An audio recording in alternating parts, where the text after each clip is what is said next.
And hi, everyone. Welcome to eLearnChat, where talk is knowledge. This is our pre-show show, and we're just getting everything together right now. We're going through the shots.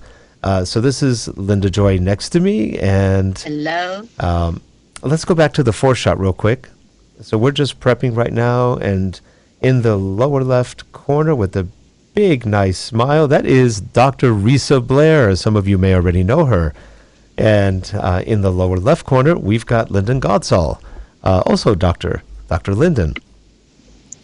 And hi, guys. How you doing? Great. How are you? We are good. I just want to get a quick sound check. Okay, how's Lyndon's sound? One more from you, Lyndon? We're good? And Risa was good? Okay, so we got everybody fine. was good.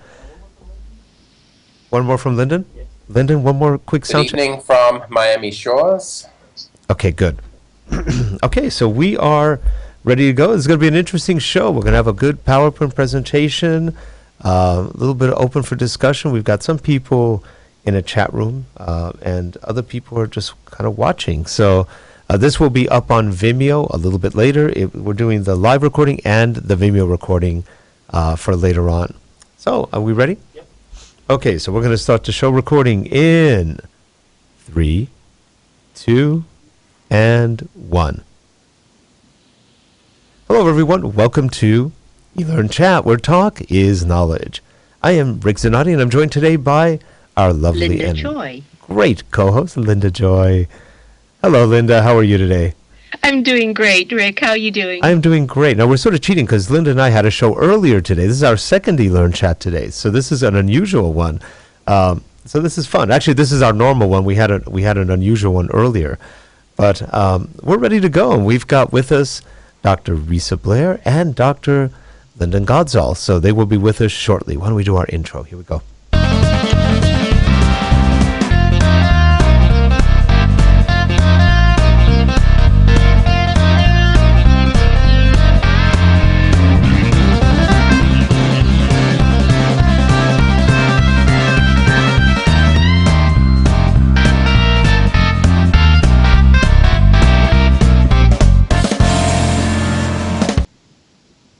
And we are back. Well, today we've got with us an old friend, somebody we've known for quite a while, a very dynamic person, very fun, smart, witty, does a lot of things, doctor in education, among other things, and her name, Dr. Risa Blair. Hi, Risa. How are you today? Hey, Rick. How are you today? I am doing great. And I know today we have pictures for both you and Lyndon, and lovely pictures, if I may add. Everybody looks good and happy. Risa, what have you been up to? Well, actually, I've been doing some pretty interesting consulting. I just developed a pretty cool program, a certificate program for a huge local community college here in Miami, which was a really exciting endeavor. And working with great people in the field of education who didn't necessarily have a lot of information about instructional design. So it was really an exciting opportunity to pull together all the different kinds of things I've done in training and higher education and make a densely packed program where people could hit the ground running. That's great. And one of your Nice. friends and colleagues is with us today, and that is Dr. Lyndon Godsall. Lyndon, how are you today? I'm doing very good, and you? Good. Now, what kind of work are you involved in? Well, I work for a local small university, Barry University in South Florida. I primarily work in the College of Nursing and Health Science with a number of different programs, nursing programs, perfusion, and occupational therapy. And I also work across campus with the School of Education as well. That's great. And Lord knows we Nice. need enough nurses. And they said there was a shortage around the whole country of nurses. Absolutely, yes, it's well documented. Yep. Well, now, Risa, what did you folks want to talk about today? You have an interesting topic. Yes, we very much want to discuss outsourcing today, that it's really come to the forefront for both of us multiple times throughout our careers, and we just thought it would be a great topic to hone in on and talk about all the benefits of outsourcing. Okay, sounds good. Now, Lyndon, you're going to be sharing your screen, right? Yes, I am. I have a PowerPoint that we're going to share. Shall I pull that up now? Yes, please. Okay. And I might add, we do definitely have a surprise for you, so please stay tuned. Okay.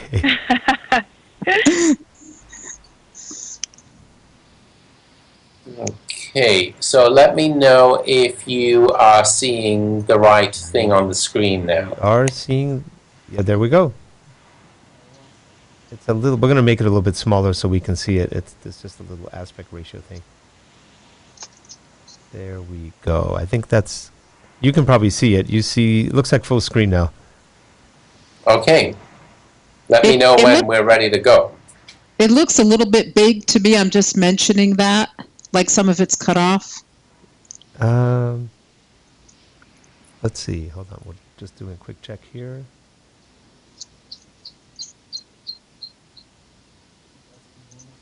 Yep, I think we're full screen here.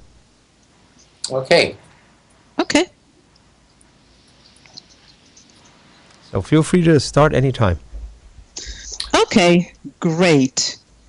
So I'd like to do just a quick introduction and jump right in here. So let's take a look at this first slide, just outsourcing your content. We've got a nice picture here. Have you ever thought about outsourcing your content for course development? We really wanted to explore, what does it really mean? So we've kind of got two things going on.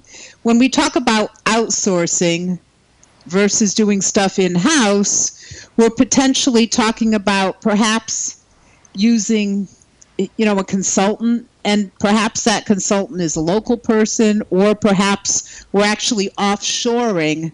So we're going out of the country. A lot of, my friends and colleagues working in different companies, different universities, have done offshoring where they're working with India. So I really wanted to have my focus be really on offshoring and looking at some of those reasons for offshoring and outsourcing to India, because I just think there's so many opportunities there to make that happen. So next slide. Here we go. So what are some of those advantages? Well, first of all, say you're a rather small company and there's some really heavy duty pressure to produce content and get training done for your staff, or perhaps you're doing some training for another company and you're in a real time bind. India can really help you without hiring more folks. You can certainly achieve more with less. So huge advantage there. Also, India has a huge collection of folks who are extremely educated, professionals with multiple skill sets, and most of the Indian folks do also speak English, so there's a huge advantage there. You're not dealing with a language barrier. You've got educated, dedicated employees. Furthermore, in terms of some of your core business competencies, where you're trying to grow a business in a particular direction, you may not want to all of a sudden spend a bunch of money for a huge training department. So being able to go, offshore, it's definitely going to help you to use the resources you need when you need them. And when you're done with a particular project, it's not like you're bringing folks on full time. You have to pay all the expenses and all the benefits. You can use this source when you need it, and when you're done, the contract is over, you're done.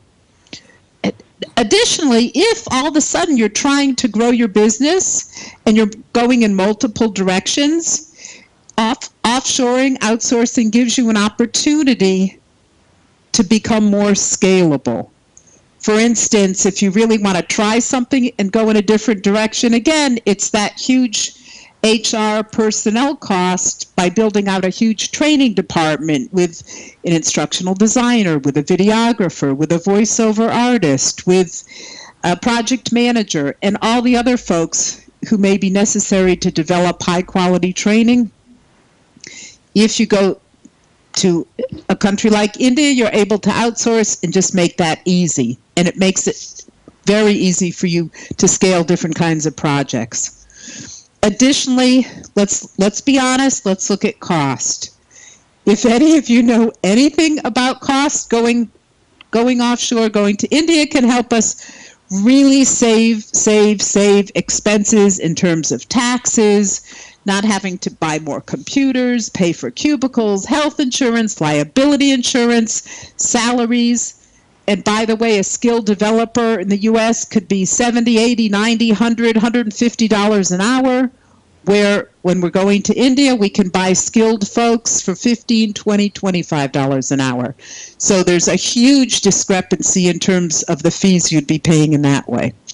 By the way, does anybody have any questions so far? No. No. I'd like to Okay. make some points about what you're saying later, though. Okay, absolutely. And as another thing, we can certainly use this kind of offshoring opportunity as a test. We can see, we've been using India, we've got a content developer, we've got somebody developing presentations in the end, or we've got some folks doing voiceover work, whatever it is. We can balance the staff just right by using this external resource and see what they're doing and kind of scale our needs and determine what we need to do if we want to bring those kinds of projects in-house. So it gives us some ground to test. The next and obvious thing is, because India has such incredible technology available, it's easy. We can jump on a GoToMeeting, WebEx, we can have phone calls, Skype calls. It's easy to connect with folks, and if we had a meeting, early evening, by the next morning, because the India crew is opposite our time zone, a lot of work could get done overnight. So you're not losing time. In fact, you're actually gaining there. And part of what we're doing with this venture is we're sharing the risk. When we're outsourcing and we've determined whatever the contract price is, we have finite costs. It's not like when you're bringing something in-house or doing it in-house where timelines get moved out and costs just run over and over and over, and timelines run further and further out, and people have way too many other things to do than be focused on just the training. Because a lot of the folks who develop training are responsible for many other business unit type areas. Training is just one piece of it, or at least that's my experience. In terms of a couple more things, just a huge talent source. India has 1.2 billion people and 3.1 billion graduating every year. So just looking at the raw numbers, this again reinforces that there's a huge talent pool for us to take advantage of. And finally, my last point is we don't need to worry about the infrastructure in terms of technology. They've got great cellular, telecom, ISP all over, especially when you're talking about cities like Bangalore. And you've got huge companies there, HP, Oracle, Cisco. So, this is a grand opportunity for companies to be able to outsource, and even educational institutions, higher ed, to be able to outsource. Okay, I've had my say. Questions, comments?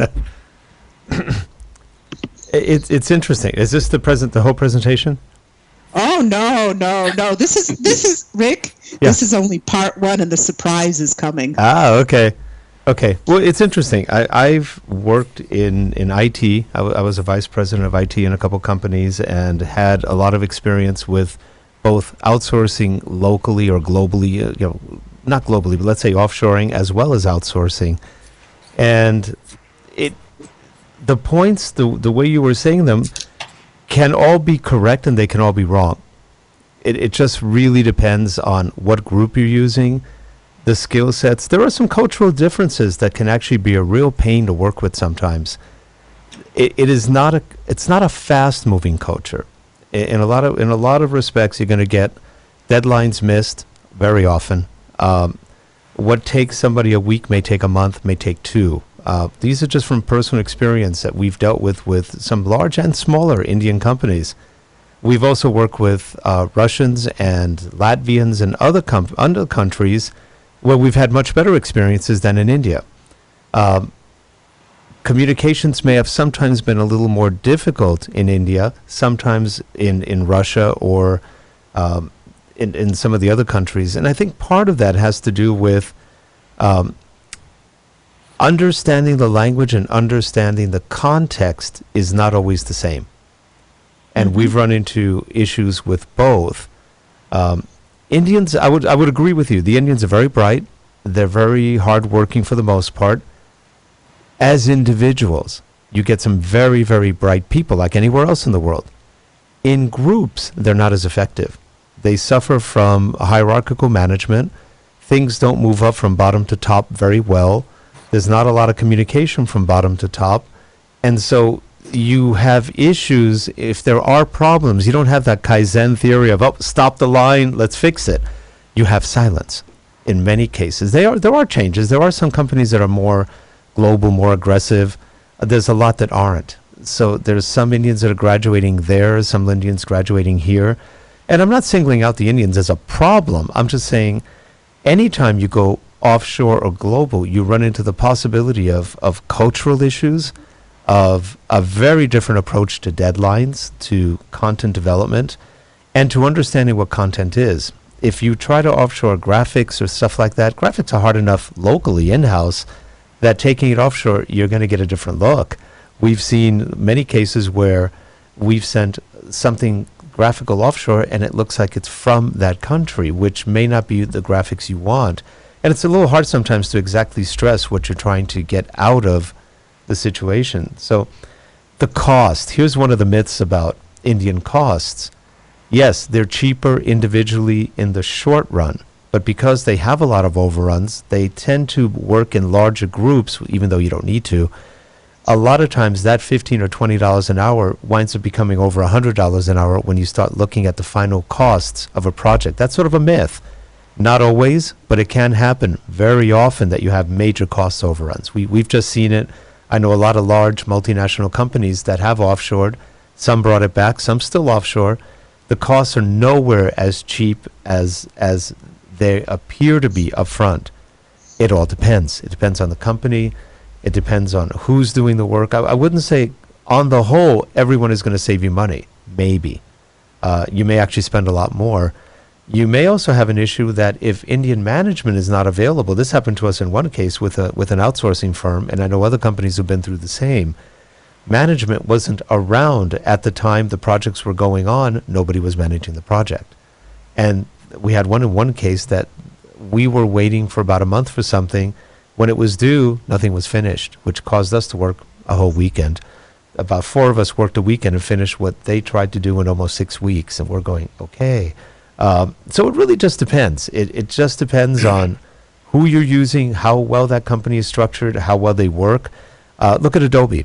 Adobe has moved almost all products to India. We're starting to see a lot more bugs. We're starting to see a lot more issues with the software. Things that worked perfectly before are not. And this is another typical problem with bugs and QA. Rigor is not the strongest point in that culture. It's not a rigorous culture by nature. And even though they're graduating a lot of people, you have 1.2 billion people, of which about less than 200 million would even be considered middle class. So there's a lot of different, there's a lot of issues with offshoring to any country that has either financial issues or whatever. India's got problems too, like we do with economics and everything else. They rely on us and other countries, especially in services, to survive. They do have good infrastructure, and they're getting better infrastructure as they go, but they still lack some of the, I would say, I wouldn't say it's a competitive advantage to go there. It could be, but more often than not, it's a risky endeavor. It could turn out great. It could turn out horribly. I know for every good one you tell me about, I could probably name 10 bad ones that have happened. And that's just from working with a lot of large companies. You've worked with large companies, and all of us have different experiences, but that's just from what I've seen from an IT and from a learning point of view. And yet I've met some wonderful professionals from there who individually are brilliant. Collectively, not necessarily so. Same with Russia. Russians don't communicate that well. They're much better programmers. But communications are awful sometimes. So the Indians communicate very well, but don't produce as well. The Russians communicate awfully, but produce better. What's better? It's a hard, it's kind of that balancing after who's going to be the better choice. Does that make sense? Yeah. Oh, yes. And please know that I've just set the stage. Yes. So stay tuned. Okay. I am holding on. Yeah.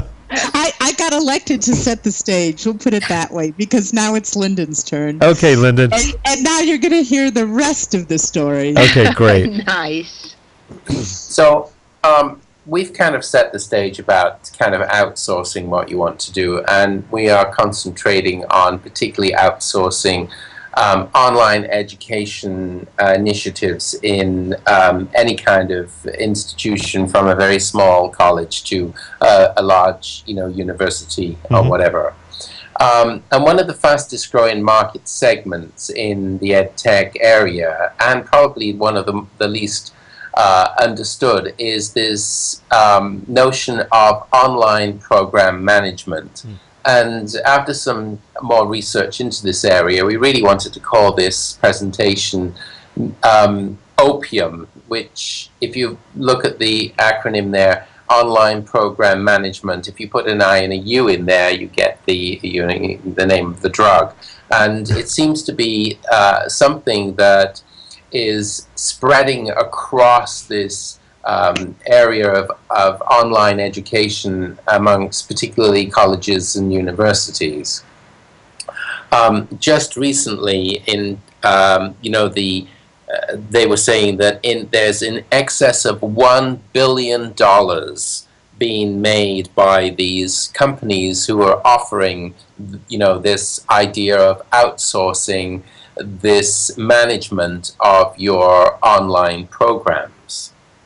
It's a bit of a sweet spot where a lot of these graduate programs that have needed to be supported in universities where they felt they couldn't do them themselves have jumped on many of these companies, of which there are many of them, who will support what it is that you're wanting to do with your online initiatives. So what do you get if you go with one of these companies? Well, they're basically giving you 4 areas, and Risa talked about one of the areas which I'm going to come back into in a moment. But out of the 4 kind of support areas they're going to give you in this outsourcing, number 1 would be the area of market research. And might I say that the for-profits are absolutely 100% on the ball with marketing, as we know. Right. We can go onto any website or listen to radio stations and go onto even TV, and we're going to see the marketing by the big players, the Phoenixes, the Kaplans, the DeVries. They've got this down to a fine art. And Risa and I were talking about this, and we were thinking that because we both worked in for-profit at some point, that these people who have become experts in offering this online program management service, that they've probably come out of those for-profits and they've got that secret sauce. They've got the secret sauce to actually outsource and help you to get your programs up and running. The second area that comes into play here in this online program management is obviously the area of support. If you're a small college or university and you want to enter into this field of putting your courses online, there are many, many things that you have to consider. You can't just throw the course up and hope for the best.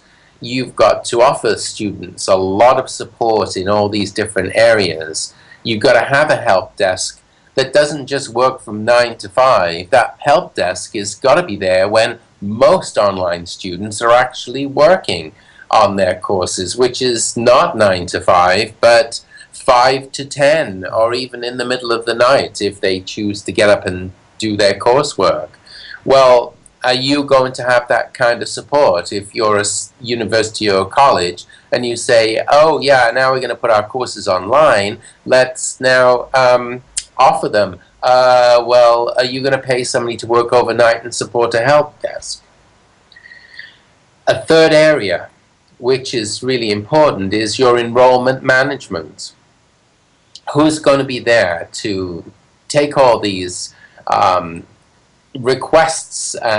If you go onto these very clever websites by these companies that have helped universities get their courses online, up will pop someone who wants to speak with you on a chat room, etc. Also, if you're offering online courses, you've got to have book services. You've got to look into all the kind of financial aid services that you're going to provide.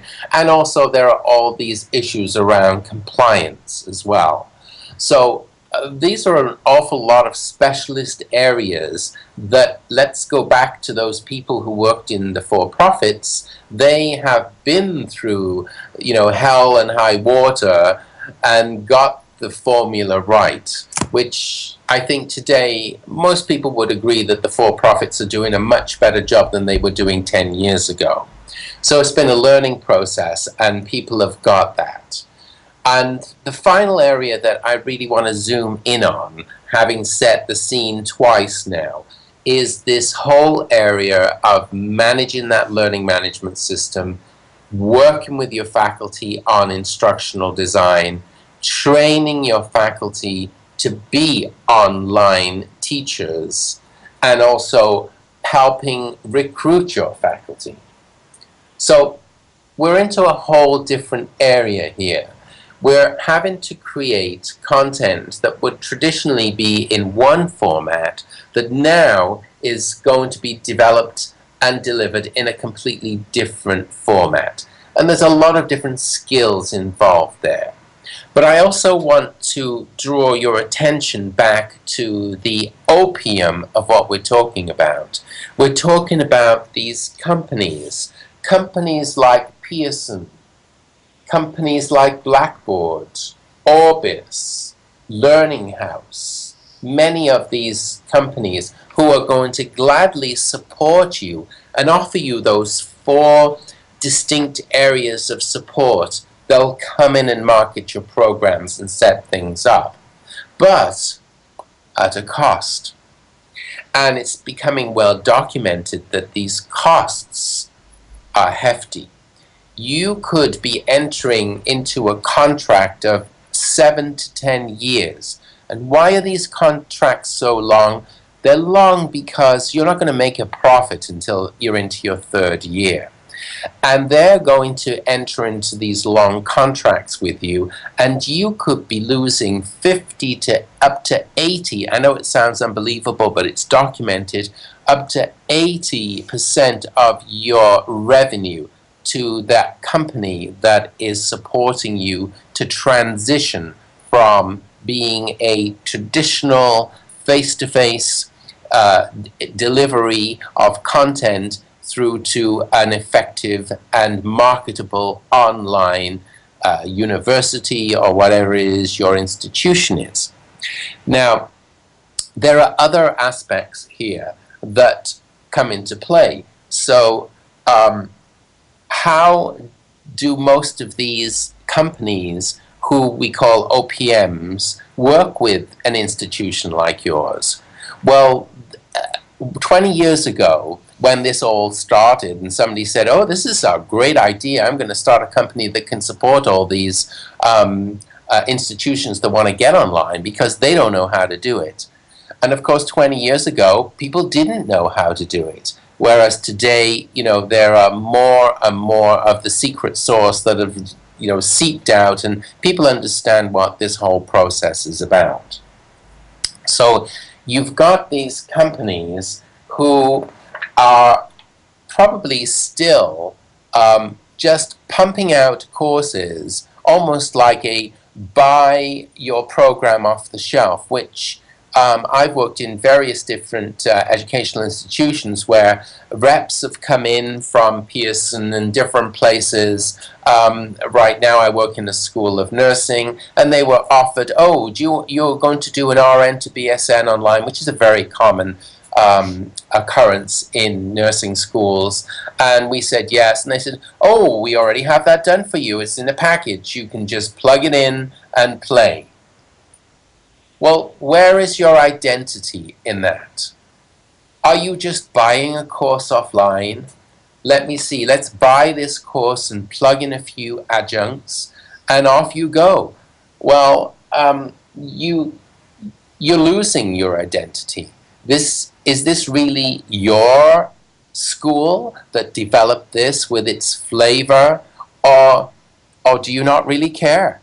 You're all about the dollars, and you're saying, well, what we're about is making a profit, which is really what the for-profits are about. And, you know, they have their place and they serve a purpose. But if you're like a lot of other institutions who are really trying to sell their product on what they are about, if it's a Catholic university, if it's a university that has a particular flavor towards a particular group, is that identity coming across in the courses that you're presenting to those students? Well, the argument here is, are you losing your identity by going with an OPM?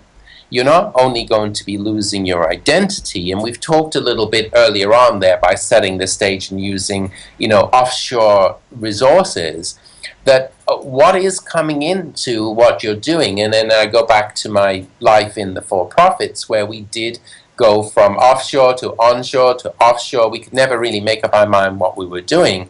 And many of the issues that Rick has talked about, we faced. It was constantly image problems. What is the image that we're portraying with these courses that we've created? Where are we going with what we're doing? Is this what we're about? And, this may work in a for-profit, but in a school that has a very distinct identity that they're trying to portray by saying, come to our university, because this is what we're about. Oh, by the way, we just buy our courses from this OPM, and we just plug them in, and we just, match up a few adjuncts along the way. So, yes, I agree that, an OPM could actually help you with marketing, because they are experts in this field, and they are the people who can really get out there and aggressively market your program. And maybe they can help you with student support after hours, because you may not be in a position to be, manning a bank of people in your institution. I don't feel, and this is where the rub comes, and Risa and I talked about this, that the portion of designing your courses, putting your identity into what you're doing, having your own faculty be part of this process, that is going to really help you to actually sell and maintain this identity. So what would be the benefits, now I'm going to flip this back around completely the other way, of keeping hold of your own development? Well, first and foremost, you are going to be able to keep your identity front and center, and you're not going to become a fake. So you're going to keep your authenticity in what you're doing. You're also, if you're not going to take part in any of those 4 elements of OPM that can be offered, you're not going to incur any additional costs. You're going to keep all your profits inside. And remember what I said, that you are going to enter into a 7 to 10-year contract, even though there are some newer companies out there that are offering more of a pick and mix approach, but most of them are still offering these long contracts, because you're not going to make any money until you're into your 3rd year. So all the schools and colleges within your university network will get equal support if you are doing this the right way. And by centralizing your development across, you're going to get a better brand quality to your courses. You're going to get yourself into a position where you can get more of a flexibility to create and mix your certificates together, because if you've got the ability to maneuver your curriculum better rather than buying curriculum from OPMs, you've got more of a hands-on approach there.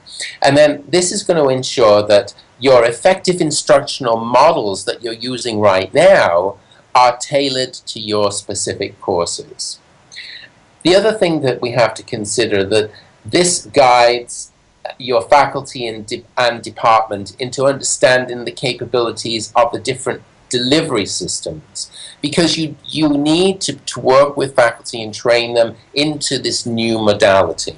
And it's not an outside person's job to do this. This is an inside person, because Rick talked about this, the culture, the very, very being of what you're about. Nobody knows you like you do.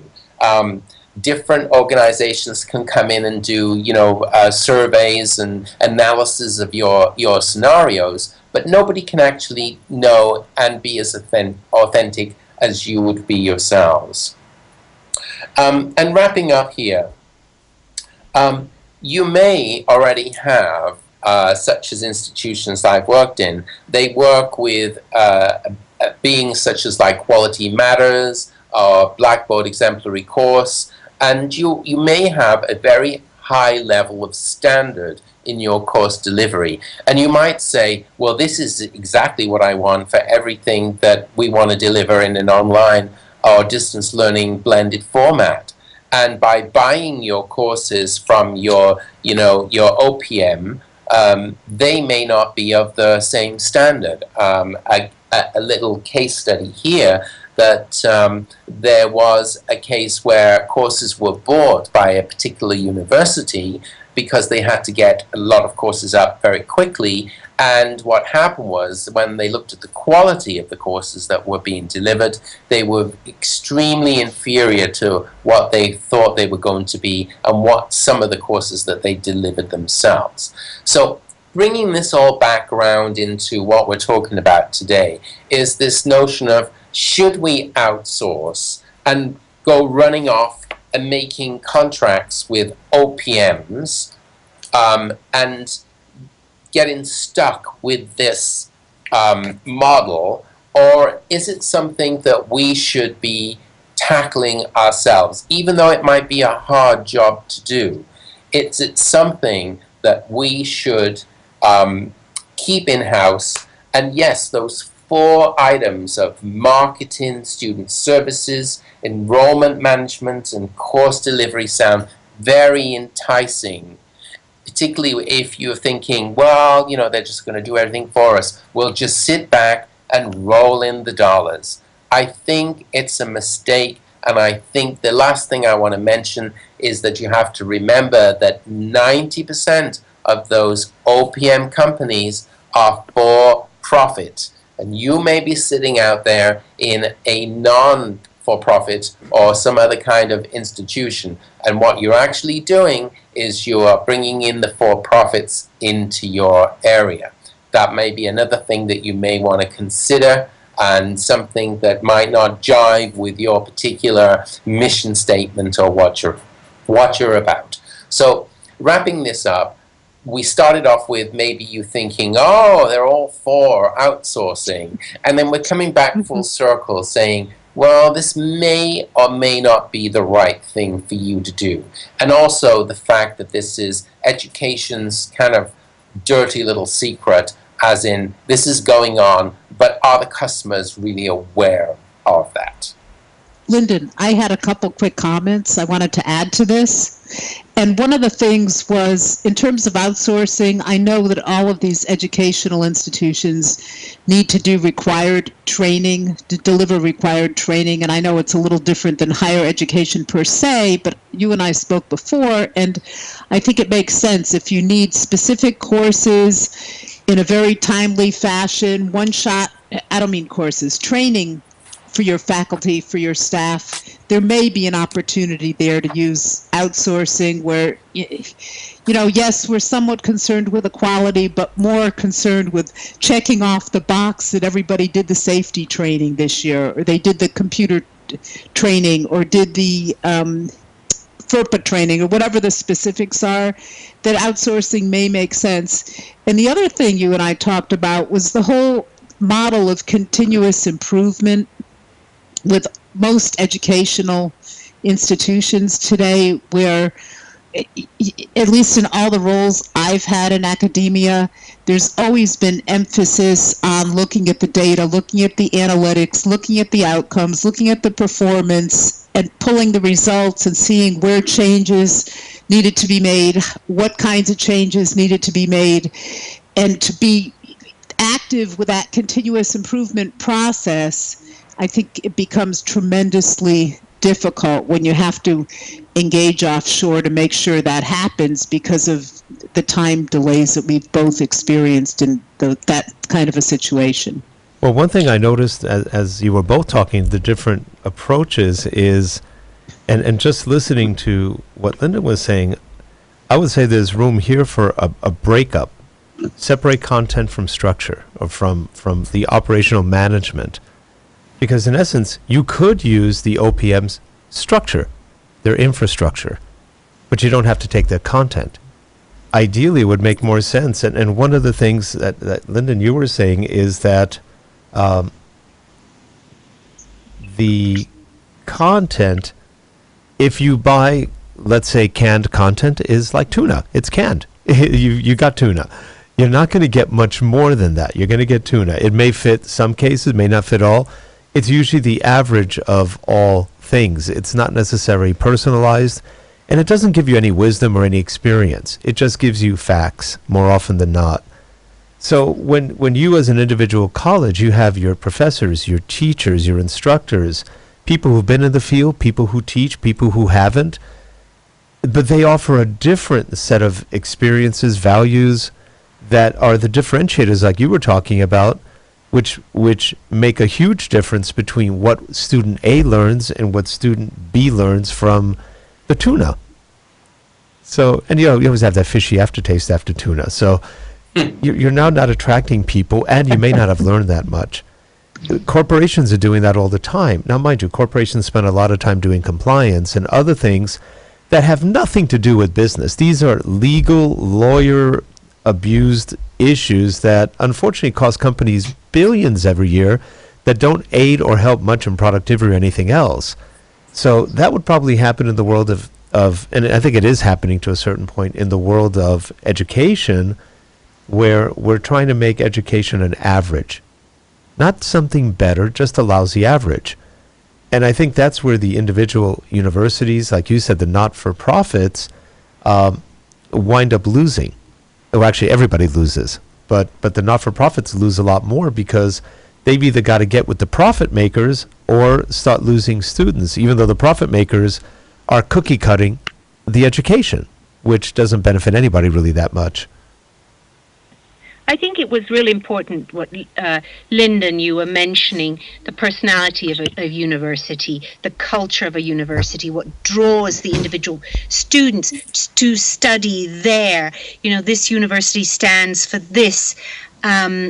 I'm on board with that. That's an atmosphere I want to study in, and I loved how you just pointed out the importance of that, and even within distance learning, that one should want that culture, that atmosphere replicated. Yeah, how often do you hear people going to college and saying, I'm going to this college because they have a great football team? You idiot, you've just done nothing for yourself. When they graduate, great, they had a great football team. What have you learned? Not much, but Yeah. they had a good football team. And I think people forget what the whole purpose of higher education is. And I think in a lot of cases today, higher education's been pretty much thrown down the toilet. And it's sad. To me, it's just a shame. We give out useless degrees. We give out things that don't go anywhere, and the kids just eat it up, thinking, "Wow, I'm gonna be this," and then there's no jobs, and they go, "What happened?"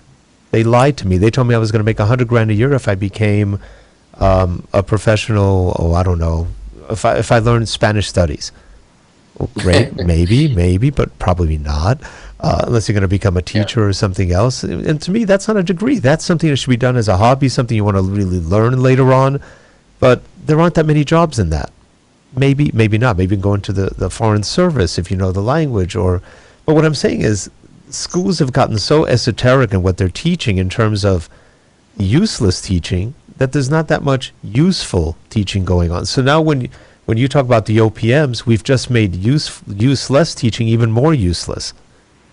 That's just my opinion, but well, the thing is, Rick, it's making everything, as you say, cookie cutter. And if you say, "Oh, I want to do," let's go back to the RN to BSN, which is a massive course across every state. Everybody's got this course. So why bother to go anywhere? Just stick a pin in the map and say, "Oh, I'll just do it there." I mean, who cares? Right. You just need to do it and get through it. Yep. But is that really what everybody is selling? And I don't think it is. I think people are selling their own brand, what they're about, Sure. and you come I to think so, our too. university for what we're about. And by just buying courses off shelves and just letting somebody do your marketing for you and just getting numbers in, you're taking certain elements of the educational institutions and kind of pushing them into the for-profit model. right. But Lyndon, you and I have both experienced working at, we won't say what institution, but where it just didn't work. It just didn't work. The whole offshoring piece was, not a successful venture because we didn't have enough control over the content and making the changes and just getting things right. Forget about if it was perfect cookie cutter, maybe it would have been okay, but we didn't even get it to a point where it was that perfect cookie cutter. And it all becomes vanilla. Right. Yeah, exactly. Yeah. Right. And also there's another thing. We also, I think, to a certain point, deprecate the knowledge, experience, values, ability to teach, ability to transfer that information of the professors. There's some great professors out there, and people look for those people. They want to go to a certain college because, let's say your college, they put out exceptional nurses. That would be a great attractor to someone who's actually seriously interested in becoming a top-notch nurse. So, But also later for the people who hire the students from Right. that college. yeah, I mean, it's not just the students that identify with the identity of the atmosphere and how things are taught and what things are taught of a college. It's also a college makes a name for itself, a university makes a name for itself amongst those who then later go and hire the students. that's true. So that's part of the reputation gathering, building that Yes. reputation that people say, I want to go to that school because I know that school has a great eye surgery program, or that school has one of the best dental schools on earth, or that school teaches foreign languages, or whatever they teach, but they have a reputation for being one of the best. That's going to attract the serious students who actually want to learn from the best, and that's a real differentiator. We're not talking about football teams. That's just a hobby. That's fun. Okay, great, unless you're a football player. And frankly, why even need to go to school for some of them? Most of them get out of it now and just go straight into the pros. So I agree totally with what you were saying, Lyndon, about you don't want to be vanilla. You don't want to just have canned content because there's no differentiator there. And the real differentiator is what everybody's ignoring, which is the quality of your teachers, your schools, the content, the curriculums. They're not all going to be exactly the same. Yes. Yeah, sorry, I was Lyndon. reading an article today, and it was about the OPMs, and one OPM is managing 4 MBA programs at 4 different universities, and they're all exactly the same. Yeah, interesting. Yeah. Wow. So when somebody says, I went to Harvard or whatever school it was, and it's the same exact as the other 3 schools, nothing makes you better, worse, or you just took the same stuff. Yeah.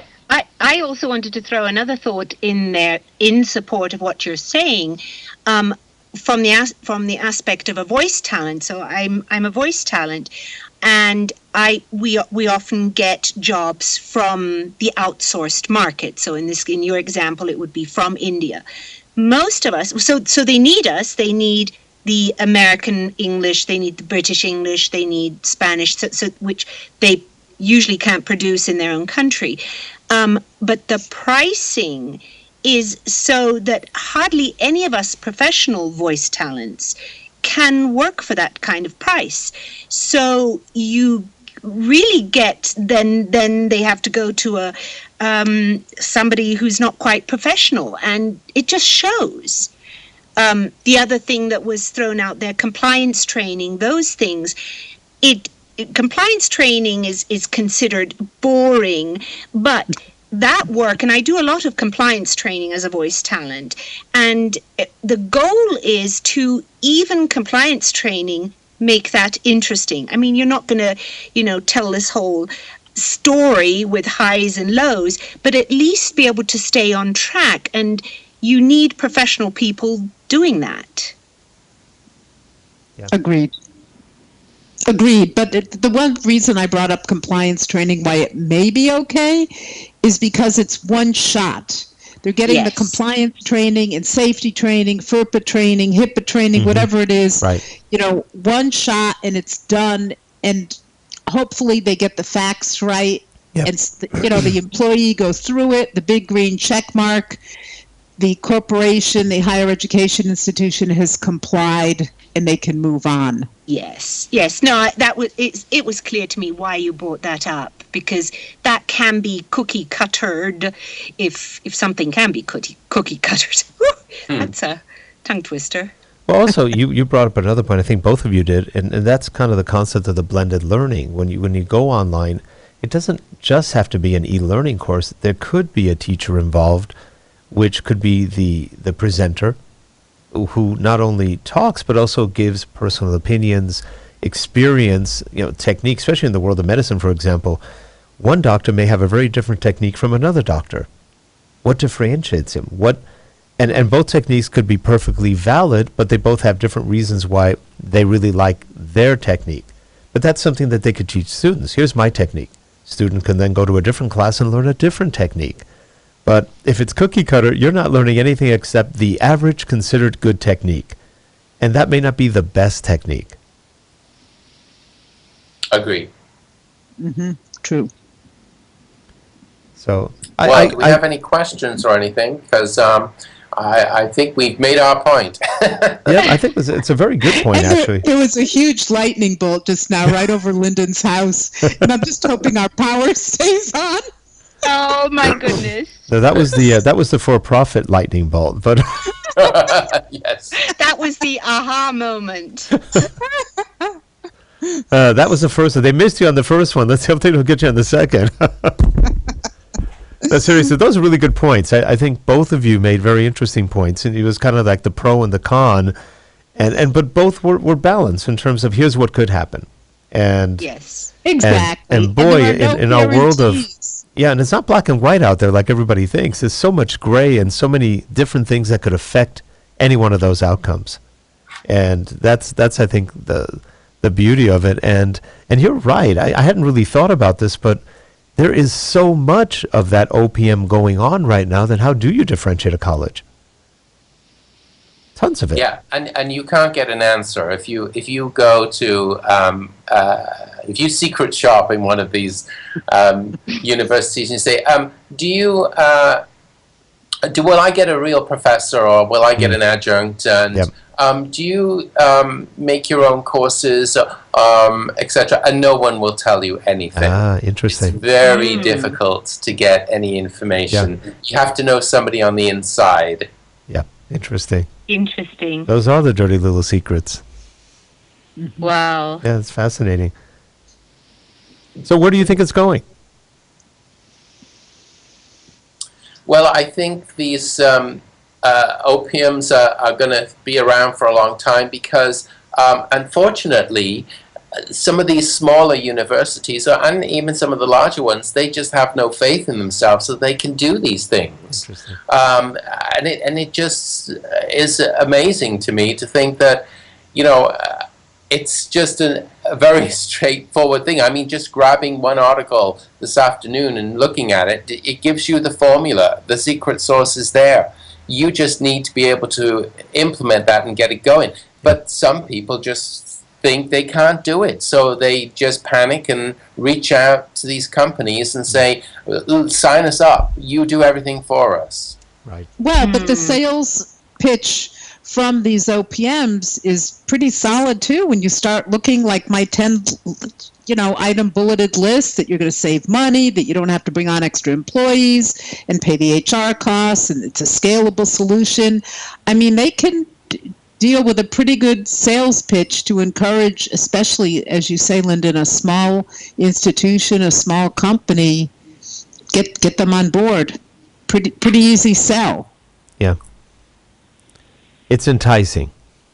Exactly. And it's for profit, and it's long contract signing, and I still don't get why people sign those 10-year contracts. Yeah, it's a long contract, and especially in today's day and age, with in 10 years, so much could change from a technology point of view and everything else. Who's to say that OPM is even going to keep up? Right, and often they don't, because another little secret of mine is that I worked for one. Yep. Yeah, it's very interesting. Well, those are good points. I think that was good. A little food for thought for people, especially for anybody who's a parent having their kids about to go to school. Maybe consider a little bit where they're going and why they're going. So many reasons why kids go to school nowadays, and most of them are not really for an education. Yes.